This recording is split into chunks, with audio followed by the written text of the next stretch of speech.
नमस्कार. आज आपण करूया दुधी भोपळ्याची सुकी भाजी. आपण ही भाजी कमी साहित्यामध्ये आणि ते पण चविष्ट बनवणार आहोत.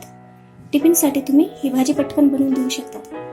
दुधी भोपळ्याची भाजी करण्यासाठी आपल्याला लागेल एक दुधी भोपळा, तो मी छिललाय आणि त्याला कट करून घेतलंय.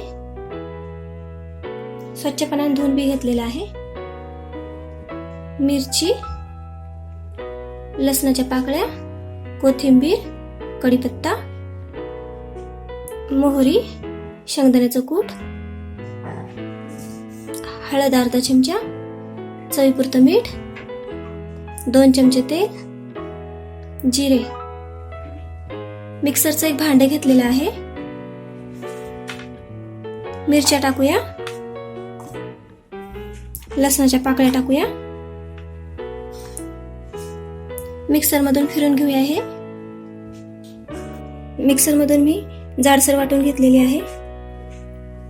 तेल टाकूया. तेल गरम झालं की जिरे मोहरी टाकूया. तेल तापलेलं आहे. मोहरी टाकूया. मोहरी तडतडली की जिरे,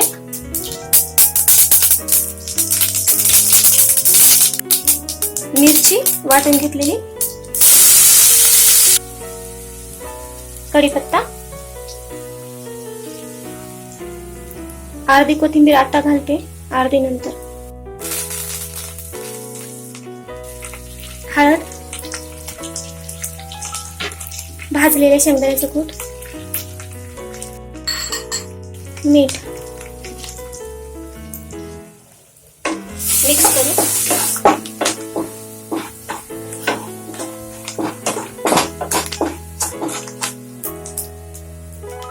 कट केलेला दुधी भोपळा टाकूया. मिक्स करूया.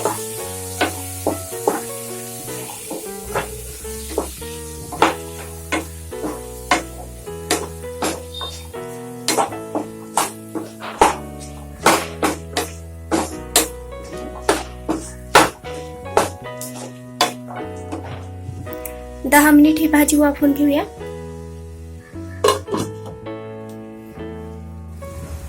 भाजी शिजली आहे का चेक करूया.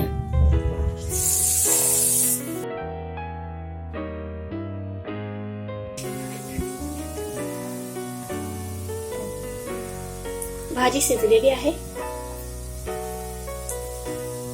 गॅस बंद करूया आणि काढून घेऊया. दुधी भोपळ्याची सुकी भाजी झालेली आहे. माझा व्हिडिओ आवडला तर लाईक करा, शेअर पण करा, सबस्क्राईब पण करा.